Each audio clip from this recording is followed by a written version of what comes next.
Do you want to stay more focused on the right goals in your life, or even just figure out what the right goals are for you? Do you want clarity? Do you want better work-life balance? Well, you're in the right place. Welcome to Success Through Failure. Welcome to the Success Through Failure podcast, the show that reveals failure as your path to success. You'll listen to intriguing interviews with some of the most successful people on the planet and learn how their failures became a launchpad for success and how yours can too. Here's your host, former Division I All-American wrestler, former Division I head coach, speaker, and personal coach, Jim Harshaw. Welcome to another episode of Success Through Failure. Today, I bring you Michelle Tillis Lederman.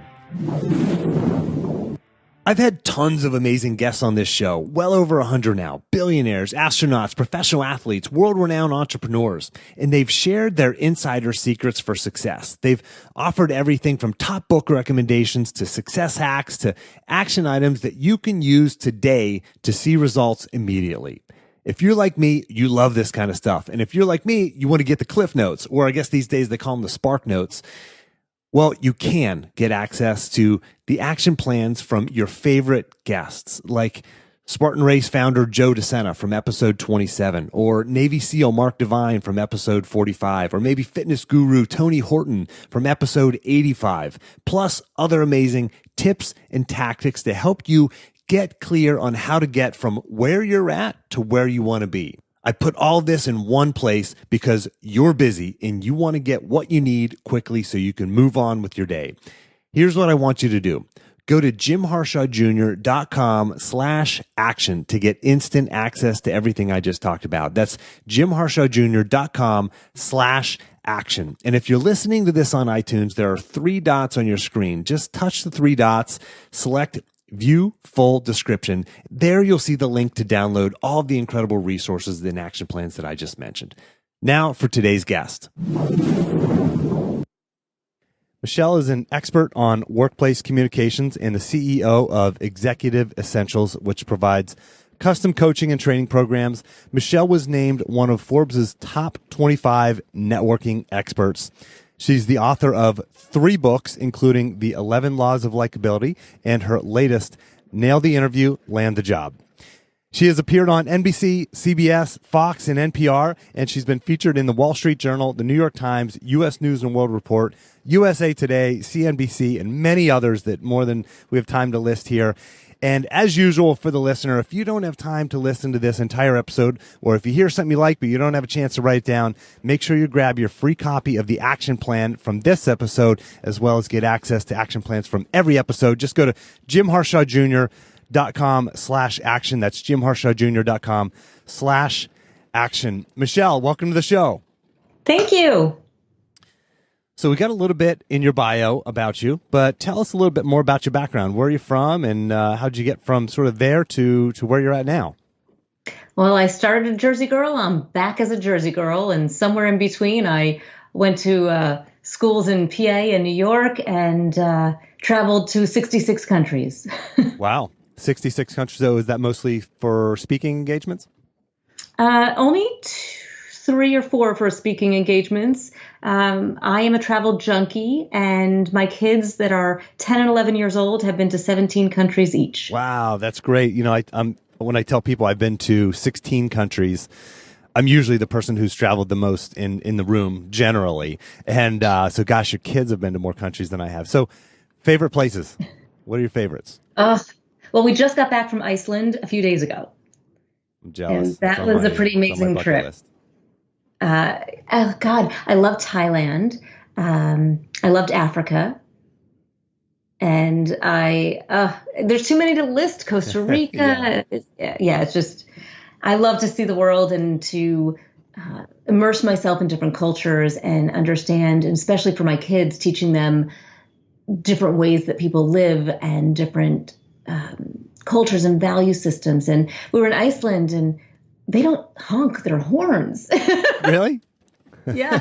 I mean, there's not a lot of cars. They don't on the do that road, in New Jersey, though, do either? Right.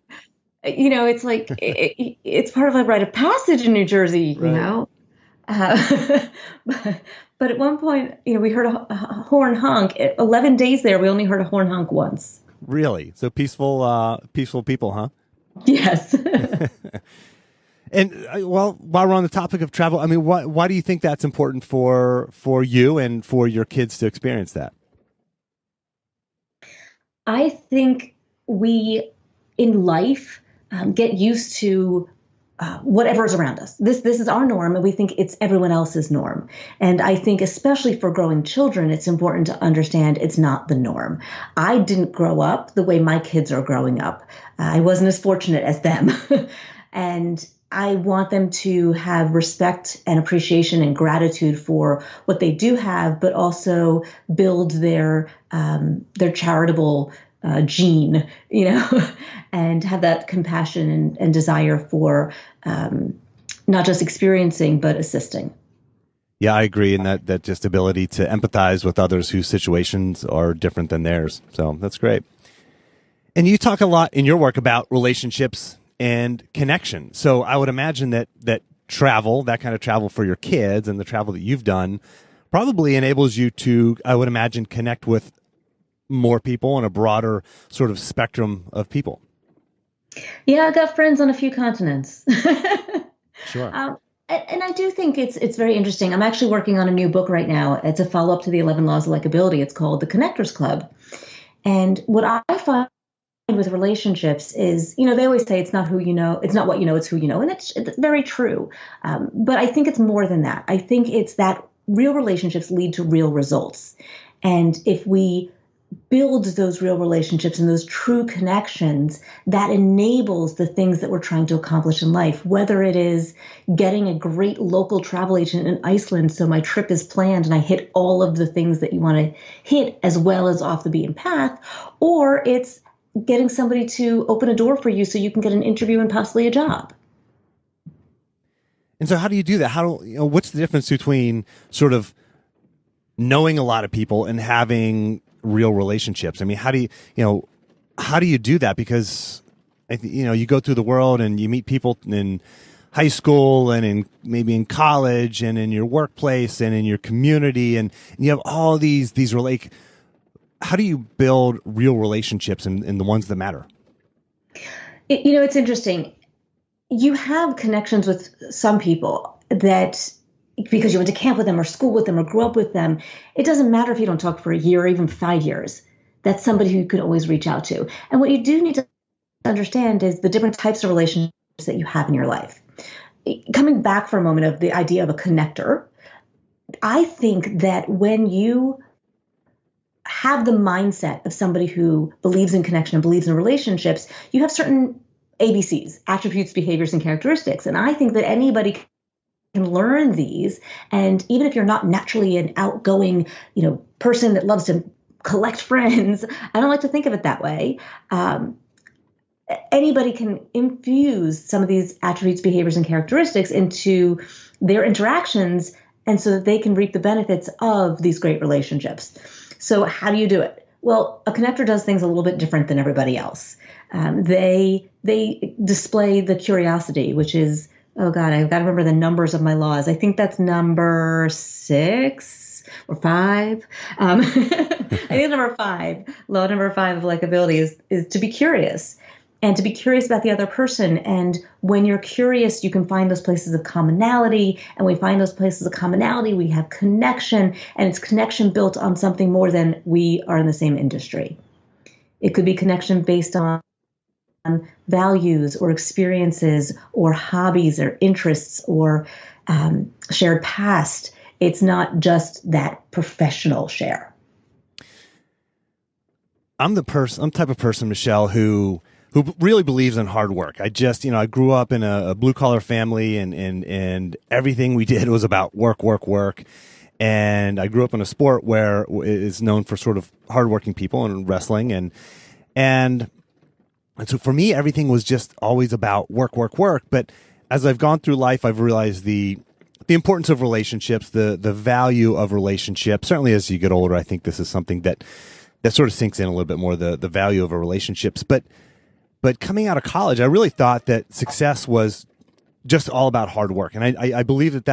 certainly obviously a huge factor, but it's more than that. It's about relationships. I mean, what do you say to the person who says, relationships are secondary. It's all about hard work, and you only get to where you're going to get to because of hard work, and that's the only thing.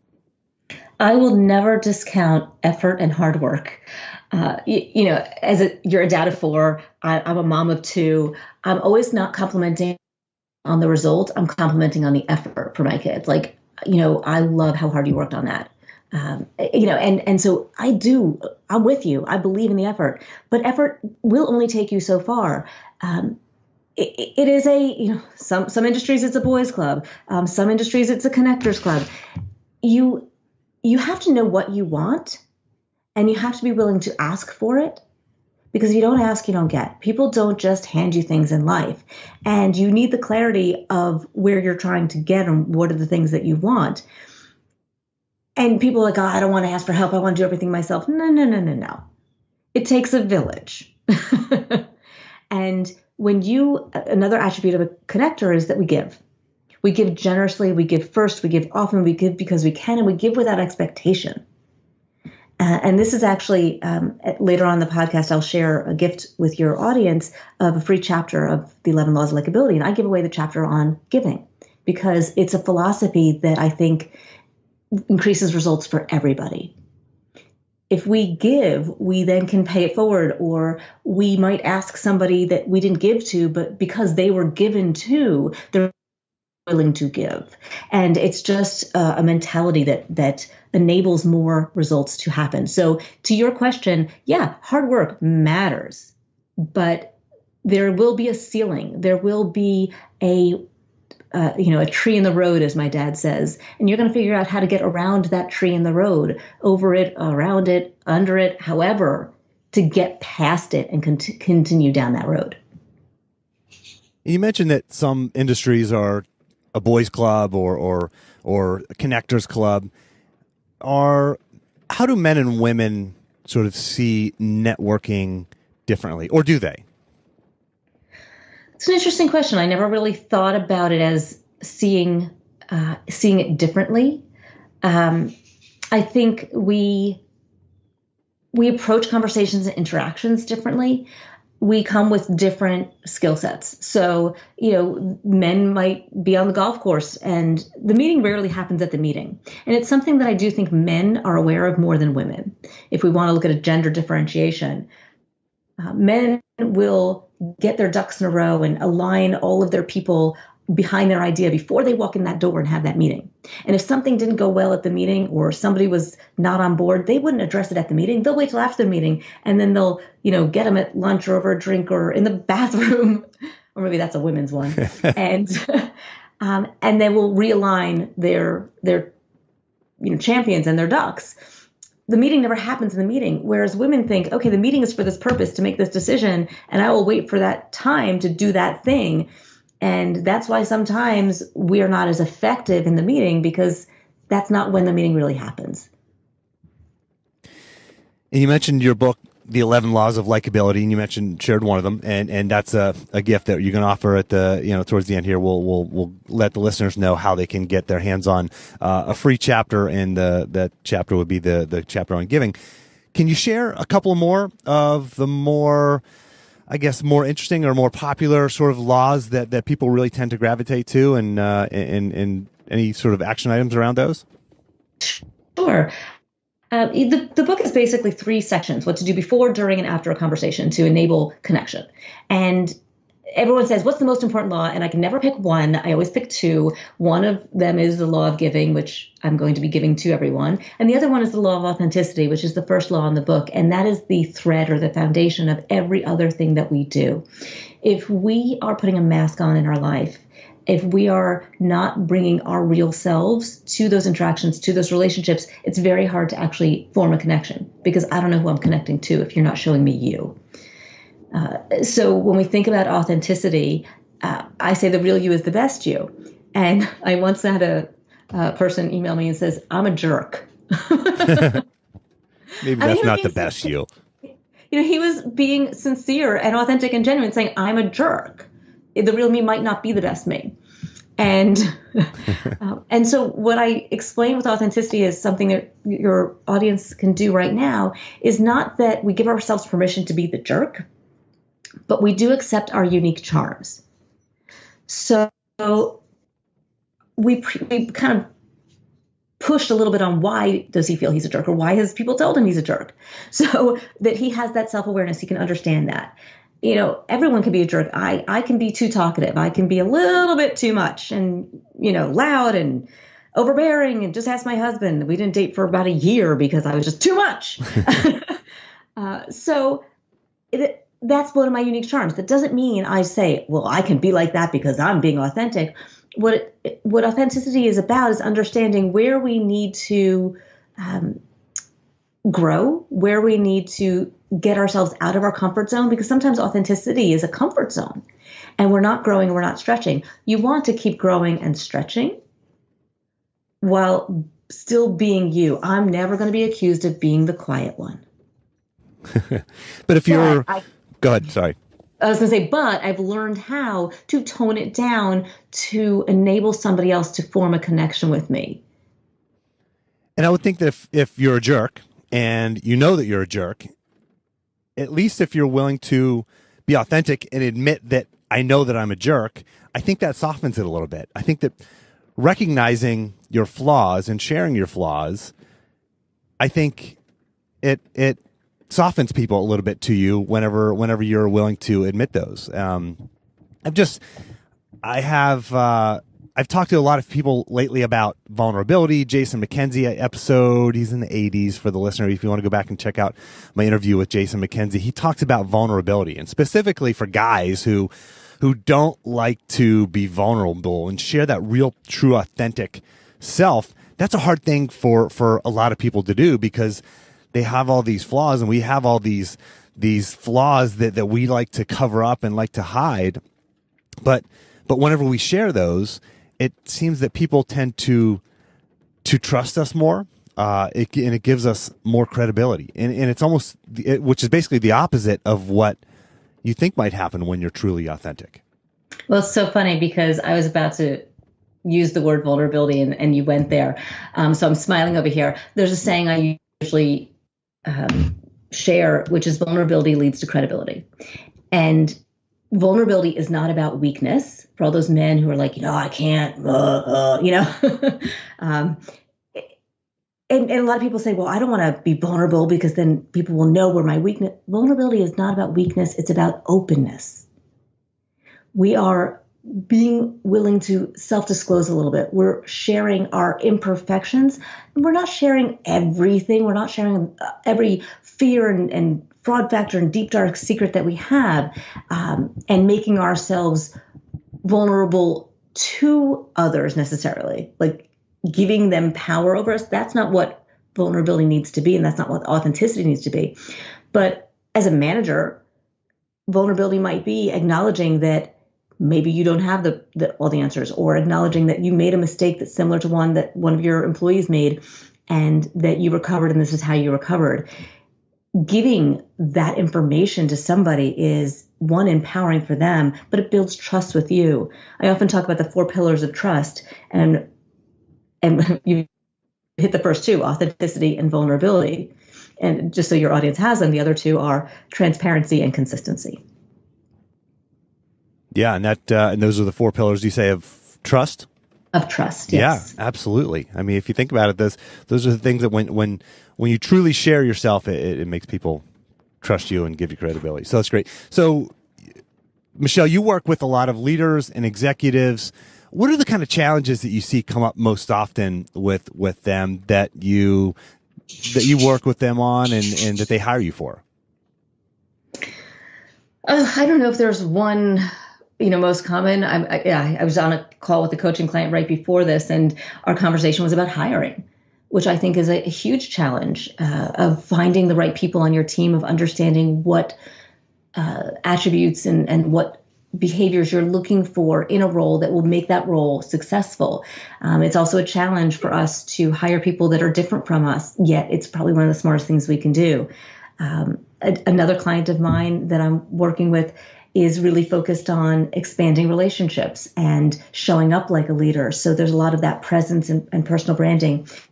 But at the end of the day, I think most things come down to communication. And when we are figuring out how to share our message, to motivate others behind our message, to give direction of our message so that people can, take that marching order and implement our ideas. Communication in every varying form is the biggest challenge I see across all levels. And you work with a lot of people who are willing to hire a coach. And well, obviously, you and I right now are talking to a lot of people who are listening to a podcast. What's the difference between learning through a podcast, reading another book, versus actually hiring somebody to help you put some of these things into action? Because I feel like there's so much information out there in the world.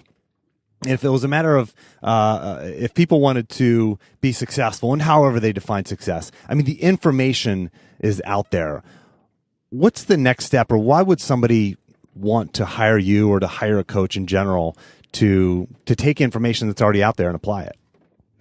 I actually talk a lot of people who call me out.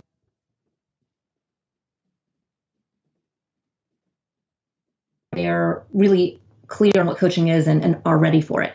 I think that it depends on the type of person and it depends on the objectives. For anyone out there listening, thinking about hiring a coach, if you cannot answer the question I'm about to pose to you, you're not ready. And the question is, what would make that coaching engagement worthwhile? What would make it successful? Because you're putting in time and you're putting in money and you're putting in energy. And that time, money, and energy can better be spent somewhere else if you don't have clarity on the outcome that you're seeking of so what would make it worthwhile. Defining that outcome. Defining the outcome. So if you have somebody who's saying, okay, I am taking on a new role, I am doubling the team that I have, I want to have somebody to bounce ideas off of so that when some of these challenging situations come up, I have a resource that has an expertise in the area that can help me think through how to feel these things. And that's specifically what I'm looking for. Okay, you have clarity on how you're using that coach and what you're doing with it. Other people might say, I'm trying to shift perceptions of people in the organization because right now they think this and I need them to think that. Great. That's something that we can measure and test. If you're like, I don't feel like I'm getting the promotions that I want and I think maybe a coach can help me, I don't think you have that clarity yet. And maybe it's, I want to do a full 360. I want to understand why it's not working and then figuring out a plan to bridge some of those gaps. That's fine. We can do that. That's something that you can do as well. But coaching is a lot of work for the client. And it's why I take on very few coaching clients. I tend to do more speaking and training than coaching because, one, you can get more people in the room. But the coach is doing a lot less of the work than the client. And the coach should never do more work than the client. The client should be setting agendas for, this is what I want to cover on this call. Now, the coach can guide them, okay, here's the types of things that you need to bring so that we can work through these issues, or, maybe I can sit and observe or things like that. But if the coachee is not driving the agenda and driving the content, then I'm not sure why they're doing it. Then they're really looking more for a training. And as you said, they can get that from a book or going to a course, and they don't need to invest that money because it's not cheap to hire a coach, in that one-on-one. And Michelle, you also talk about success accelerators, and everybody's looking to get to the next level, and there's no such thing as a shortcut, but there are smarter ways. There are ways to work smarter, not harder. Would you be willing to share one or two of what you call the success accelerators? I will give your audience all 5. That'll be part of the gift pack I give them at the end. But one thing I will say is just keep talking. When I started my business, the best advice I heard was keep talking. If you are not interested and excited in talking about the things that you're working on, then maybe that's not what you should be working on. So if we've got people who are internal to an organization and they're excited about a project and what they're doing with it, and you're talking about it, the people who are around you are going to be like, oh, you're working on that? I know someone you might want to talk to. Or, oh, have you heard about that technology? Or, oh, have you heard about that conference? And if you're not talking about it, you're not going to hear about all those things. So keep talking. It's interesting. I'm working with a coaching client right now, and he's identified that as one of the things that he needs to simply do more of is just talking. He's in the restaurant business, and they're looking to expand and open a lot of new venues. And he said things just tend to happen whenever I connect with people. And so he's been doing that. He's just been reaching out and having conversations. And it's interesting how this is just creating this incredible momentum for him. So we've come full circle in our conversation because we started with me talking about being a connector, and that's exactly what he's doing. Real relationships, real results. Yeah. He says things just happen. They don't just happen. He's making them happen. Yeah, absolutely. And so Michelle, let me ask you this. My listeners like to get concrete, clear action items coming out of these interviews. Is there an action that you can suggest for the listener that they could take in the next, let's say, 24 to 48 hours that can really help them get closer to their goals? It's an interesting question. And, my head goes, well, it depends on what their goals are. But, kind of sticking to the theme that we have, I would say think about, let's say, 3 people that you think are key to that next place, that goal that you have, and reach out to them. Send that email saying, it's been too long. Or send that email saying, let's grab coffee. And just get those 3 people on a call or on your calendar in some way to connect with them and have a conversation. Yeah, it great will lead action to item. the next one. Yeah, couldn't agree more.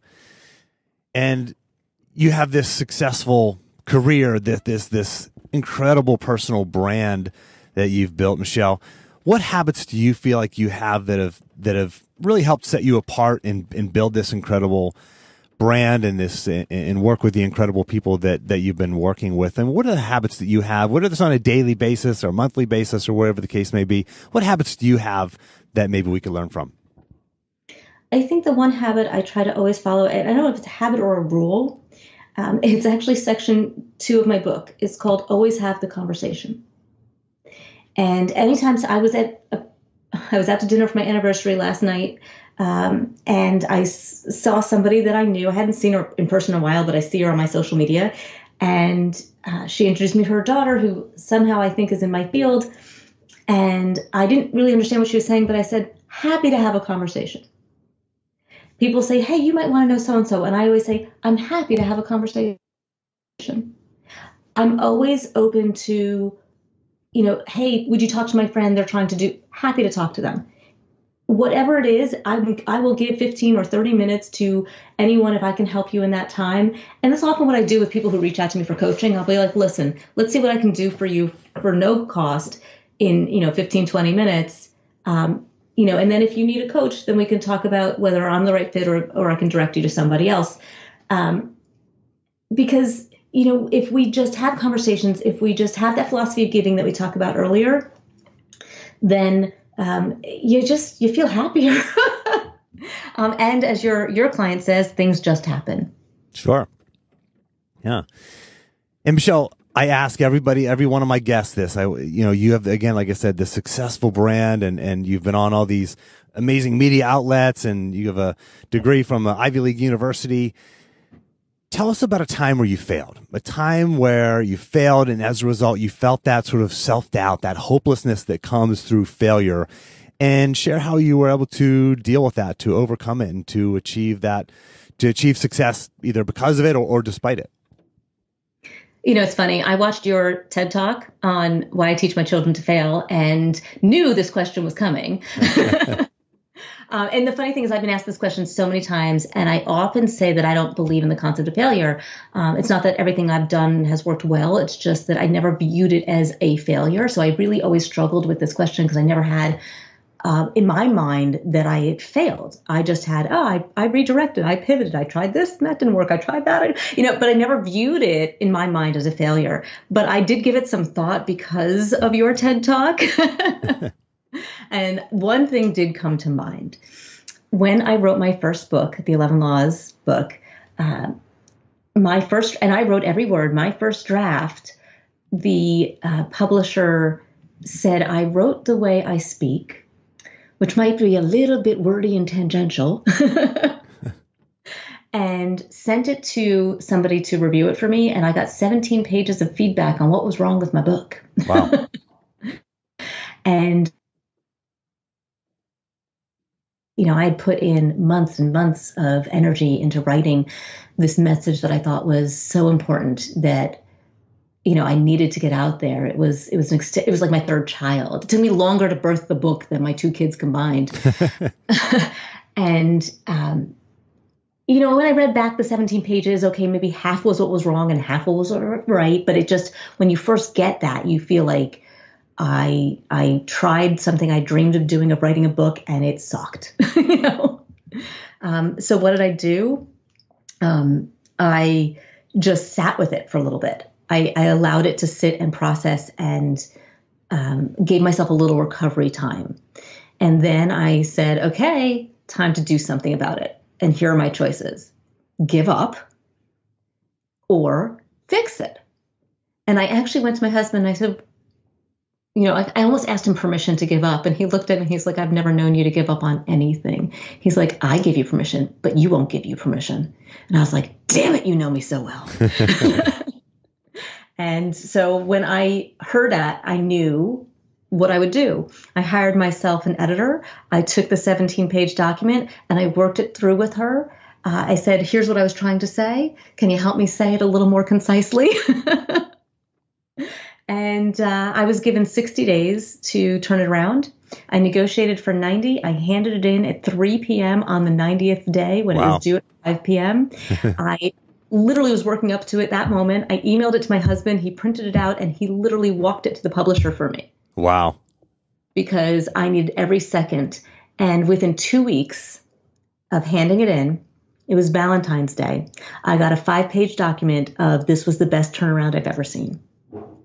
And my book was then selected as a lead book from the publisher. And I actually got a marketing campaign, which is very rare for anybody who knows publishing. They only chose 4 books, and I was number 2. I got the second largest marketing campaign out of the publisher. Wow. And it all started with 17 pages of feedback that led to self-doubt, maybe a wanting and, an interest in a thought of quitting and giving up. And it turned out to be this success. And so for the listener, you're facing something similar in your life. You've tried something and you've got that proverbial 17 pages of feedback and that negativity and the resulting self-doubt in your head and the desire to say, maybe this just isn't the right thing. Maybe this isn't for me. You have that. You've felt that. You're feeling that right now. If you're not right now, you're going to feel it in the future. And so you have to understand that this is a normal part of success. The struggle, the adversity, the failures, the setback, it's all part of learning. It's all part of moving forward. So, Michelle, thank you for sharing that. You're welcome. I don't think I've shared that before. That's great. I love to get the first. I love to get those. I've gotten a handful of folks that have said this is the first time I've ever shared this. So those are always good ones to get. Michelle, I haven't actually asked my listener, my interviewees this, but I think I'm going to start weaving this next question into my interviews because I know that people love tools and tactics. Do you have any sort of tools that make you more effective? Maybe it's a technology tool. Maybe it's just a tactic or a productivity hack that you do or anything that helps you that you could recommend to the listener and to me. I mean, I'm a slave to Outlook. I'll be honest. I don't use all the ways Outlook intends it, but I have my own hack of ensuring that every single thing that needs to get done, personal or professional, is in my calendar. And I also have a habit of going back a week, ensuring that nothing got lost and moving it forward. And then I take it one step further. If I'm moving something forward for, 3-4 weeks, I reevaluate whether or not it's something I actually need to do and maybe just take it off my list. So you will put things on your calendar that are to-dos, not necessarily appointments, but to-dos. Everything. Everything goes on my calendar. I owe somebody $20. It's in my calendar. Sign up for this. Schedule this appointment. Even not I'll put the appointment in there eventually, but just the idea that I reach out to so-and-so. If I talk to you and you say, hey, Michelle, let's reconnect next fall. Great. I will go in my calendar right now and put check in with Jim, in my calendar. So in a year, it will pop up and tell me that. Yeah. When you do that, I just feel it feels so good to put something on the calendar and then just forget it. It takes it off that mental checklist when you put it on your calendar. I tell everybody, if it's not my calendar, it doesn't exist. And my sitter, who has been with me for 4 years, she knows. She's like, can we go to your office and put this in your calendar? Good. Okay. Well, excellent advice. And last question, Michelle, do you have a book that you could recommend to the listener, a favorite book that has really impacted you that's not one of your books? And by the way, for the listener, we will my book. We will have links to Michelle's books in the action plan, jimharshawjr.com/action. I'll have links to her books on Amazon. But is there another book that you can recommend? One of my favorites that I often quote is The 7 Habits of Highly Effective People by Stephen Covey. I'm sure you've heard that one many times. I have, but we've only heard that a few times. But it's there's just a recurring theme of these books that are just foundational that everybody should read, and that is certainly one of them. So thanks. I'll add that to the list. And again, for the listener, you can grab all the links, all the tactics, sort of a breakdown from this entire episode at jimharshawjr.com/action. Michelle, can you take a minute and promote yourself? Where can the listener follow you, find you, social media, and talk a little bit about the gift that you mentioned earlier on the show? You got it. I'm pretty easy to find if you put in all 3 of my names. So my website is michelletillislederman.com. It's Michelle with 2 L's, TILLISLEDERMAN.com. And on my website, you can find links to my blog. You can find links to my social media. I'm on LinkedIn. I'm on Facebook, but it's my professional page, not my personal one. Nobody's going to see how big my hair was in the 80s. You can find me on Twitter at @MTLederman. I have a YouTube channel. All of that you can find from my website. And also on my website, you can go to michelletillislederman.com/gift-pack. And you can download a free chapter from the 11 Laws, a free chapter from Nail the Interview. You can get the 5 success accelerators that we talked about, and there's videos with them. There's a free networking assessment. There's a interview checklist. I mean, I just give loads of stuff away. A branding worksheet. I don't know. I give you everything. Excellent. And for the listener, that's michelletillislederman.com/gift-pack. And if you forget that, I'll also have that link in the action plan, jimharshawjr.com/action. But definitely check out Michelle's website, blog, a lot of great YouTube videos up there. I was on your YouTube channel as well. A lot of great content there. So for the listener, definitely check it out. Michelle, thank you so much for making time to come on the show. My pleasure. And for the listener, until next time, take the time to get clear on your goals and embrace failure as a stepping stone on your path to success.